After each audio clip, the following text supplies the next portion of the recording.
Bonjour à vous, j'espère que vous allez bien. Aujourd'hui est un jour très intéressant et je voulais à la mesure du possible apporter un message d'encouragement à nos batailleurs, à la jeunesse travailleuse, brave, courageuse. Nous sommes tous confrontés au même genre de problèmes, au même genre de difficultés, mais que nous gérons peut-être différemment. Aujourd'hui, inspiré par un grand que je respecte, je veux vous relayer quelques éléments qui empêchent la concrétisation de nos idées profondes. Il y a plusieurs raisons pour lesquelles vous n'êtes pas heureuse, vous ne matérialisez pas vos idées, vous ne concrétisez pas vos ambitions, vous ne voyez pas clair, vous n'êtes pas là où vous êtes censé être.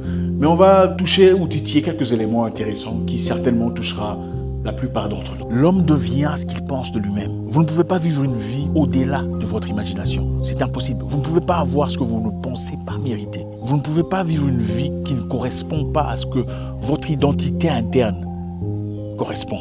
Pas plus tard qu'avant-hier, j'ai rencontré un jeune homme que je connais il y a très longtemps. On a vécu ensemble dans des situations très compliquées. Mais à l'époque, je me souviens, il avait beaucoup d'estime personnelle, très confiance en soi-même. Il pensait pouvoir devenir quelqu'un d'important.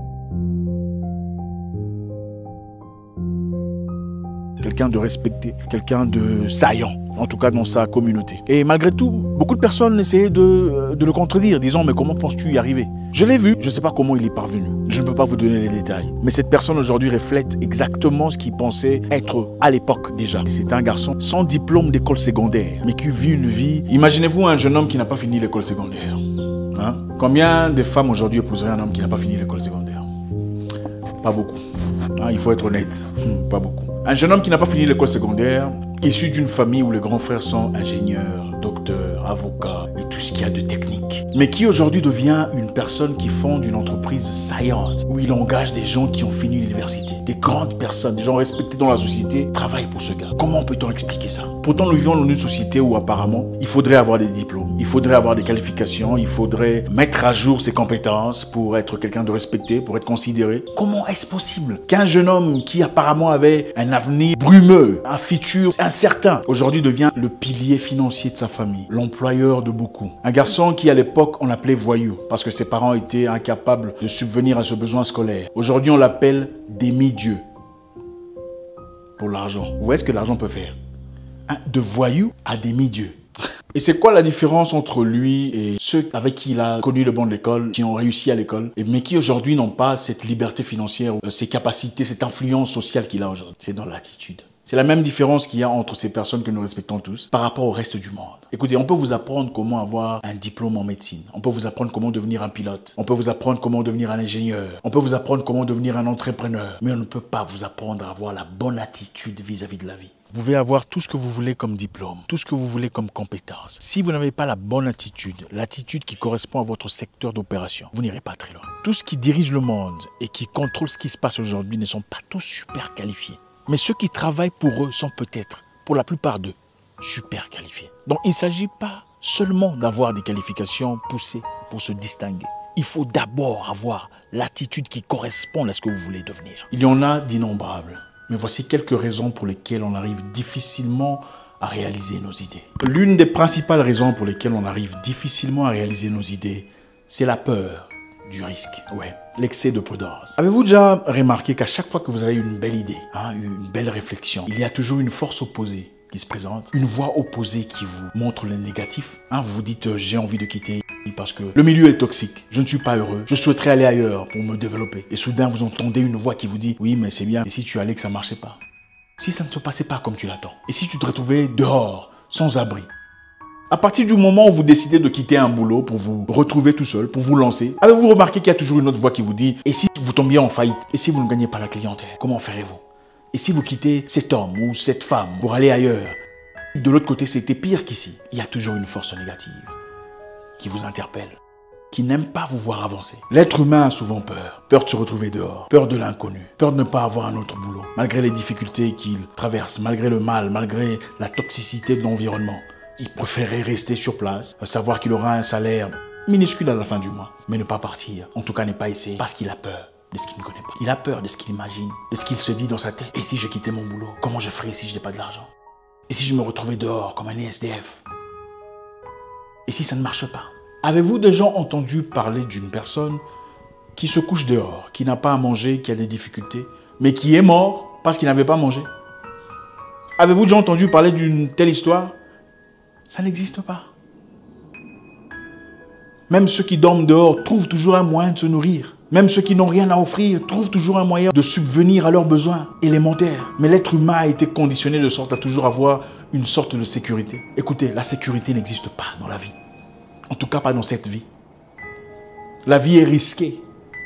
C'est comme ça qu'elle est. Le risque de la vie a commencé à partir du moment où vous avez ouvert vos yeux. C'est là que le risque a commencé. Et d'ailleurs, plutôt pour votre mère, son risque à elle a commencé quand elle est tombée enceinte. Combien de femmes perdent de la vie pour être tombées enceintes? Combien de femmes perdent la vie pendant qu'elles accouchent? Comment pensez-vous pouvoir éviter le risque? Ça n'existe pas. Dans la vie, tout est risqué. Quand vous vous mariez à une personne, vous ne le connaissez pas nécessairement. Vous apprenez à le découvrir, en tout cas plus dans le mariage. C'est là que vous voyez les défauts, les défaillances que vous n'avez peut-être pas remarquées plus tôt. Il y a un risque de divorcer, c'est vrai. Mais il y a aussi un risque de vivre heureux pour le reste de votre vie. Quand vous prenez un avion pour aller à New York pour les vacances, il y a un risque. Le risque qu'une personne place une bombe dans les bagages et qui explose à 10 km de hauteur. Mais il y a aussi un risque positif. Un risque que vous passiez un moment très agréable. Un risque que vous jouissiez de la vie. Il y a un risque pour tout ce qu'on fait dans la vie. L'être humain ne peut pas s'en évader. Vous vous levez le matin pour prendre votre voiture ou pour prendre le bus, il y a un risque d'accident de voiture. Un risque de crise cardiaque. Un risque que vous ne rentrez jamais à la maison. Vous avez peur d'investir, oui, il y a un risque que vous perdiez votre argent. Mais il y a aussi un risque de n'avoir jamais investi. Un risque de manque d'argent. Un risque de sécheresse. Un risque de difficulté. J'ai rencontré des gens qui refusent de faire un enfant parce qu'ils disent qu'ils n'ont pas d'argent. Ah bon? Mais qu'est-ce qui te fait croire que tu auras de l'argent dans le futur? Tout le monde n'aura pas de l'argent, malheureusement. Il y a des gens qui ont vécu toute leur vie sans argent, mais qui ont vécu une vie heureuse avec leurs enfants. Il y a toujours un moyen. Il y a toujours un moyen alternatif. Oui, c'est bien de planifier sa vie. C'est bien de prévoir, c'est bien d'estimer ce qu'on veut, la qualité de vie qu'on veut offrir à ses enfants. C'est très bien. Mais on ne peut malheureusement pas complètement planifier sa vie. C'est impossible. Sinon, vous auriez eu la capacité de planifier votre naissance. L'être humain a des capacités qui lui ont été conférées. Il a aussi des limites. Il y a certaines choses que vous ne contrôlerez jamais. Comme votre lendemain. C'est impossible. Vous pouvez gérer certaines histoires. Vous pouvez gérer certains éléments. Mais vous ne pouvez jamais avoir total contrôle de votre avenir. Prenez soin de vous aujourd'hui. Apprenez à être heureux. Trouvez les éléments qu'il vous faut pour vous compléter. Et faites ça. Et laissez le reste à la nature, si vous voulez. Au créateur, si vous préférez. Il y a presque toujours un risque associé à tout ce qu'il y a de positif. En effet, il n'y a pas de bonheur sans risque, pas de naissance sans peur, pas de transformation sans déformation. C'est dur, c'est compliqué, je sais, je comprends. Mais prenez le risque. Le risque de partir et de vous donner une nouvelle chance. Le risque de recommencer à zéro, même si vous avez peur. Le risque de vous accorder la valeur que vous croyez mériter. Prenez le risque de vous lancer dans cette histoire qui vous fait peur. C'est souvent cette histoire qui vous grandit, qui vous enrichit, qui vous développe. Écoutez-moi cette histoire. Pendant la Deuxième Guerre mondiale, les militaires allemands avaient arrêté plusieurs militaires russes. Et ces militaires faisaient face à un dilemme, une situation très compliquée. On leur demandait de choisir comment ils voulaient mourir. D'accord? On leur disait soit vous vous mettez là devant le squad, on va vous tirer dessus, et vous allez mourir. Le peloton va vous tirer dessus et vous mourrez immédiatement. Ou bien vous choisissez d'entrer dans une porte inconnue. La plupart des militaires russes ont choisi d'être exécutés sur place, sommairement, pour mourir en paix, d'après eux. Très peu sont sortis.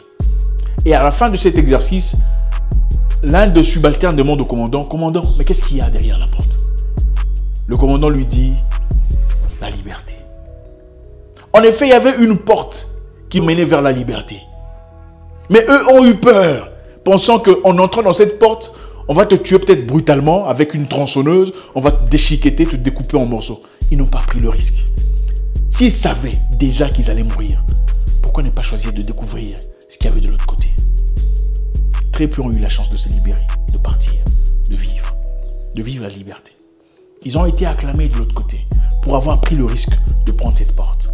Mais beaucoup sont tombés devant le peloton de tir. Prenons le risque de l'inconnu, le risque de ne pas savoir où nous allons. Prenons le risque. Vous voulez savoir combien la vie est risquée? Je vais vous le dire.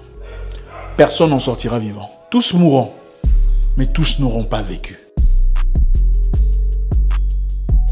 La deuxième raison principale pour laquelle on manifeste difficilement notre lumière sur Terre, c'est le pessimisme. Le pessimiste, c'est lui qui déniche le négatif, même quand il n'y en a pas. Il y a des gens qui sont animés par une force obscure du pessimisme, du négativisme, une force contraire à la positivité. Ne soyez pas cette personne. Et ne vous entourez pas de telles personnes, de peur que vous ne réalisez pas votre dessein sur Terre. Le pessimiste est celui à qui vous dites « Écoute, je voudrais vendre du charbon, je veux me lancer dans cette entreprise, et je pense pouvoir m'y retrouver. » Ils vous diront « Ah, franchement, je trouve pas que c'est quand même dégradant à ton niveau, les gens te connaissent, hein, les gens te respectent. Tu as quand même un boulot qui... Hein, moi, je vois pas comment est-ce que tu peux faire ça. » C'est une personne qui simplement veut refléter en vous l'image de ses propres insécurités. Le pessimiste est celui à qui vous présentez vos problèmes, vous dira « Non, il faut quitter votre mari. » Franchement, le fait qu'il ne vous appelle pas déjà à 7 heures, franchement, moi, ça ne tient pas avec moi. Moi, je pense qu'il est en train de voir quelqu'un. Ne sachant pas que la raison pour laquelle votre mari n'appelle peut-être pas, c'est parce qu'il a eu un accident de voiture, connu des difficultés en voyage, a perdu son passeport ou des choses pareilles, ou peu importe ce que c'est.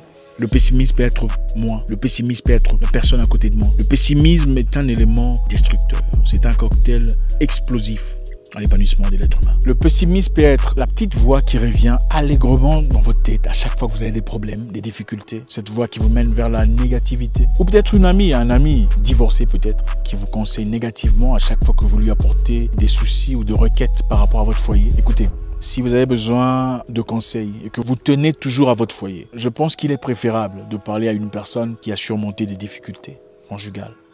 Si vous allez chercher conseil auprès d'une personne qui a divorcé, il y a de fortes chances qu'elle vous demande de prendre la porte. Parce que c'est une porte qu'elle a déjà connue, ça ne l'a pas tuée. Et naturellement, on devient paramétré de sorte à chercher la porte de sortie. C'est malheureusement ça la réalité. Ce n'est souvent pas ce qui nous arrive qui nous détruit. C'est souvent ce que nous pensons de ce qui nous arrive qui nous détruit. C'est-à-dire ce que vous pensez de votre situation détermine la réalité de la situation. Écoutez, c'est dur, mais résistez à la petite voix qui vous envoie à l'opposé de votre démarche. Résistez aussi à toutes ces personnes qui ne comprennent pas votre vision. C'est votre vision, voilà pourquoi elle vous a été donnée à vous. Toutes ces personnes qui se sont distinguées dans la vie, ces personnes qui ont accompli des grandes choses, ont fait face à des fortes résistances. Imaginez un peu la personne qui a inventé le tampon pour femmes. Qu'est-ce qu'il a pu avoir comme résistance, comme critique? Quand il a dit certainement aux personnes, bon, je suis en train d'inventer un truc qui va empêcher à ce que le sang des femmes, machin. Qu'est-ce qu'on a pu dire de lui? Earl Haas est son nom. Il a été sujet à la moquerie, aux insultes, aux injures. Mais regardez aujourd'hui. Combien de personnes se servent de son invention? Il a même eu du mal à vendre son invention. Il a fallu une femme pour faire connaître son invention. Mais regardez aujourd'hui, combien de personnes se servent de son invention? Peut-on vraiment vivre sans son invention aujourd'hui? C'est impossible.